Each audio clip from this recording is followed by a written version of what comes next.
go bye. We all got to realize that we can't sleep when it comes to the youth them lives. Make it killing out themselves, boy. We got to make an intervention. Stand and agree, you and me. Say a prayer for the children. Let's groom them in love. Restore and uplift them. No, we don't need no war. Say a prayer for the children. Let's groom them in love. Restore and uplift them. Have to protect and preserve our youth. Wanna go out to a follow and again. Welcome everyone. Welcome to today's Biomechanics video presentation on a lateral dumbbell raise. Now, today's presentation is actually our final group presentation, and as a result, we'd like to begin by taking a brief look at the key objectives we would seek to achieve throughout today's presentation. Hi, good day. I am Tyrique Nicholas, and today my group members consist of Emery, Jarron Andrews, Jehron Gill, Anthony Williams, Kevaughn Ali, and Brandon Zamore. And today we would be educating you guys on the deltoid raise. Our objectives of today would be simple, as we would be educating or illustrating where the location of torque would be, levels associated with the exercise, length and tension relationships, planes and axis conducted within the exercise, and the anatomy associated with the exercise. Without further ado, this exercise could be done in two ways, where it is we could have a fully extended arm, which is abducted from our body and adducted. We could also have a flex elbow that is abducted and adducted. When conducting this exercise, we would want to maintain a 90-degree angle from our costae and humerus. This is because once going beyond this 90 degrees, we would be recruiting other muscles such as our trapezius. Also, for other experienced athletes or trainers, they could cause some sort of impingement within our glenohumeral joint. With that being said, the planes and axis. This exercise is conducted in the frontal or coronal plane, whichever one you want to call it, and it would be operated in the anterior posterior axis. This is because in this plane, our body would be cut in anterior and posterior halves, where it is our action would be taken right here. And that is it for me, and I would leave the rest for my colleagues. Thank you very much. Good day everyone. My name is Jarron Andrews. To begin, we have to remember that the body is made up of different types of levers. There is the first class lever, the second class lever, and the third class lever. This exercise mainly consists of the third class lever. As we will go on to see, the fulcrum or the axis of this simple machine would be at the shoulder complex. The shoulder complex consists of the sternoclavicular joint, the acromioclavicular joint, the coracoid-clavicular joint, the glenohumeral joint, and the scapular-thoracic joint. With torque, the longer the distance, plus added weight, as you can see, would increase torque. This means that it will also increase the likelihood of that person getting injured or injury, hampering that person at the shoulder. In order to decrease this, if the person wants to add weight, as we could see, we can bend or flex at the elbows, thus decreasing torque and the likelihood of injury. When the elbow is flexed to lower the torque at the shoulder during this exercise, another movement must take place, thus creating another lever, a class 1 lever.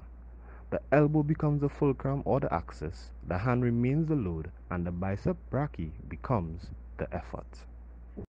Here is a picture of a lever to illustrate the mechanical constructs of the shoulder. As we could see, the load will be located in the hand. Don't forget that gravity also plays a part acting on the load. Now to mechanical advantage. Now, as you can see, the resistant arm is longer than the force arm. So with enough force or effort applied, we could still lift the weight. This shows something that we have learned over a period of time, known as torque, which is the rotational power about an axis, or in this case, the shoulder complex. Torque is equal to distance by force. Equilibrium of the lateral raise.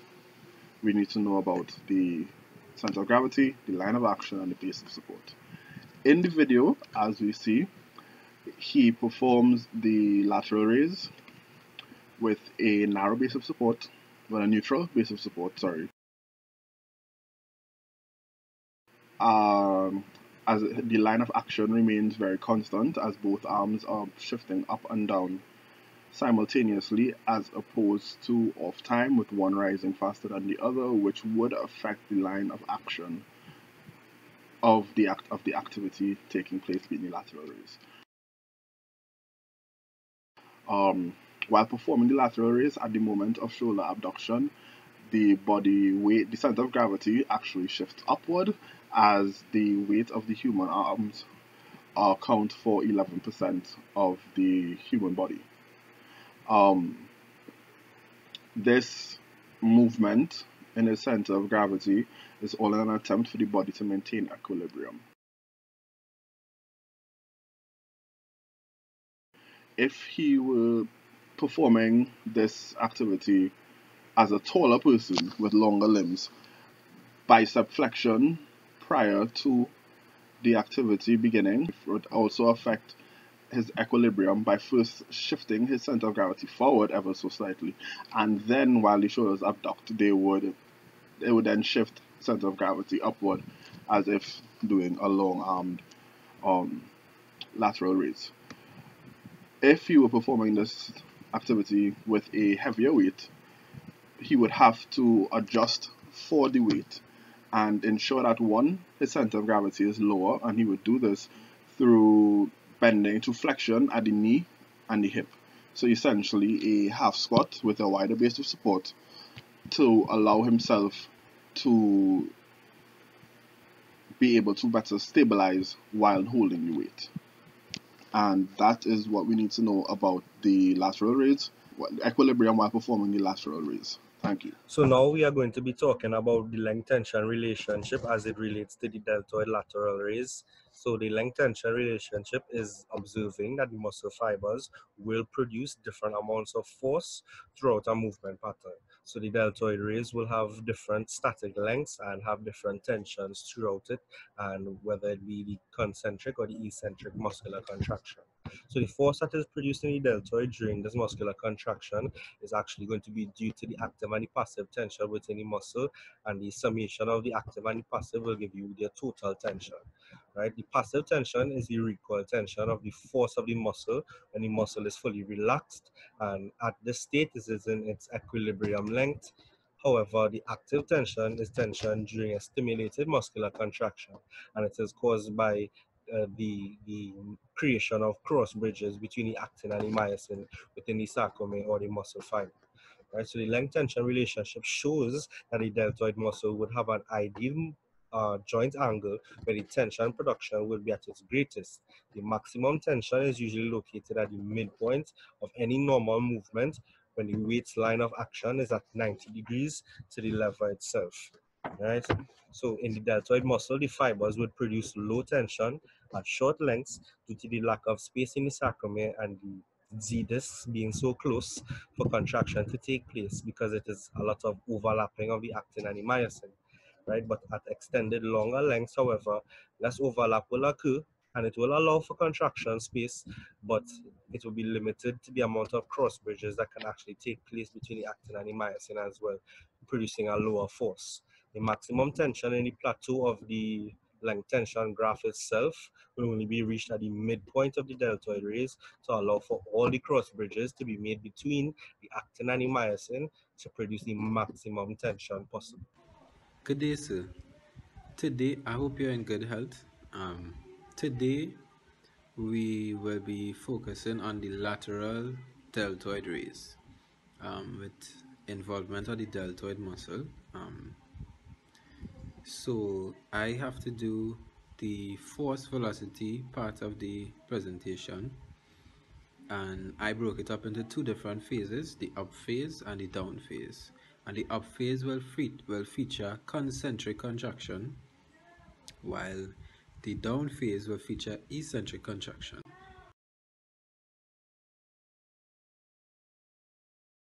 Now, with force velocity relationships, in concentric contraction, the force when elevated or when increased has an effect on the velocity or the speed of the action. Where the force is increased, the velocity is decreased. So there is an inverse relationship with concentric contraction. Now, eccentric contraction is a bit different. You have eccentric contraction of the deltoid, where the arm is being adducted to the body. The more weight you have, is the faster the movement actually is going to occur, because the relationship will be directly proportional. More weight, the faster it happens, right? So some possible solutions, or a possible solution to this, if you want to move faster, if you want to complete this with a higher velocity, you can bend your arms at the elbow to shorten the moment arm of the force, so that there's less resistance that the deltoid has to overcome. Thank you. Good day everyone, I am Joel Emery. I would actually like to touch on quite a few things throughout my portion of today's presentation, as well as draw reference to a lot of the points my colleagues would have brought forward earlier. Now, of course, all of this would be done using my philosophy, which is to keep it simple, clear, concise, and of course relevant towards the movement we're analyzing. What I'd actually like to specifically focus on now is that of the topic of active and passive insufficiency at the wrist joint. Now, generally, when we look at active and passive insufficiency, we look at the specific muscles that cross one or more joints. Now, looking at the video we just saw, we can clearly see that the wrist is in flexion. Now, as we know, a muscle that is optimally shortened as well as passively lengthened is at its weakest position. And in my opinion, this can cause a lot of direct and indirect problems, both immediately and in the long run. A direct problem being, as that hand is abducted away from the body, with those weak muscles as well as the resistance force acting on that load, the individual would effectively struggle to grip that weight. This as a result of active insufficiency occurring at the wrist flexors, as well as passive insufficiency occurring at the wrist extensors. Now, what this would holistically lead to is the individual having poor form as well as technique in executing the movement. An indirect problem in the long term can in fact be that of carpal tunnel syndrome. That is where the median nerve within that wrist is somewhat squeezed and compressed as it travels through the wrist, leading to a lot of numbness. As we know, when a muscle is optimally shortened as well as passively lengthened, it's at its weakest position. However, when it's at its middle range, this is where its strongest position is achieved. Hence, the advice would be to maintain this position in gripping the dumbbell throughout all phases of the exercise, that is both up phase and down phase. Now, too many times in analyzing one's performance, a lot of individuals tend to focus on the negative aspects or traits of that individual's performance. However, while this is deemed constructive criticism, I'd like to commend the subject for doing something positive, which of course is maintaining an upright posture throughout the duration of the activity. Now, what this tells me is that his erector spine is indeed not weak. Otherwise, what I would have looked forward to was a sort of, in informal terms, a hunchback position. That is where there's curvature in the thoracic region of the spine. I believe the correct term is kyphosis, but this was not present. Too many times in TNT we have a lot of youngsters, or as we would term them, gym enthusiasts, attempting to jump out themselves at an early stage within their fitness career in an attempt to fast track results and gain a lot of muscle mass. Now they usually do this by using improper or wrong weight sets, but what they actually don't know is that they are harboring themselves to a lot of injuries, by extension conditioning their body towards the wrong form in executing the exercise. This is where I'd like to give some possible effective solutions towards adapting this exercise towards this same individual via a myriad of different ways. This would be done by attempting to effectively scaffold them from the known towards the unknown, that is at the beginner's level, rather than just throwing them out there or having them perform the activity at an intermediate or even elite level, where a lot of errors occurred as seen in the video. We will now look at 4 of these tips. Firstly, you can have this individual perform this activity in a seated position. This, as when standing actually allows for a bit more bodily movement, which can lead to poor form or the individual to lose form, especially if he is now beginning this exercise. So when in a seated position, his center of gravity is a lot more closer to the ground, as well as he has the ability to widen that base of support, thereby allowing him to focus a lot more on that deltoid muscle without the added distractions of standing. Remember, every time you pick up a dumbbell and abduct your arm away from that midline of your body, the weight gradually gets heavier. Now it's at its heaviest when you reach the top of the movement. So one simple thing that I'll require this individual to do is to actually slowly control their movement upwards, having their wrists facing the ground at all times. Now what this ensures is that the load is actually kept on the muscle you're targeting. Tip number 3 would be to have the individual use a lighter weight, because he had somewhat long lever arms. Now, as we know, the longer your movement arm is, the greater generation of torque at joints. Now, because the weights were, in my opinion, pretty heavy, he developed a back and forth swinging motion. And of course, this is where I'd like to make a connection to another problem that my colleague Mr. Jehron Gill would have brought up earlier during his presentation, and it is that of a slide forward lean. Now, while we may attribute this slide forward lean, and we can indeed attribute it to whether it be the base of support not being wide enough, leading to instability and equilibrium problems, we can actually attribute it to the load size as well, being too much for that individual to effectively control, thereby leading towards that forward lean. Tip number 4, last but not least, would be to not have that dumbbell come to a complete stop. This can be done by limiting the range during the downward or eccentric phases of the movement. If he comes all the way down, as seen in this visual example, the load or tension on the muscle is somewhat gone or reduced. Now, you would only want to take this rest between sets and not reps of the exercise. Alright guys, so what I'd like to get into is the muscles associated with this lateral raise. Now with proper technique and execution, we'd have a nice base of support with our feet being shoulder width apart. We'd have slight flexion of the knees and the hip area. We'd have a nice tight rigid core, activating our rectus abdominis, our transverse abdominis, our erector spinae, as well as our oblique muscles to add stability to the trunk of the body, leading up to the fulcrum or your glenohumeral joint in this scenario, being a ball and socket joint or a spheroidal joint.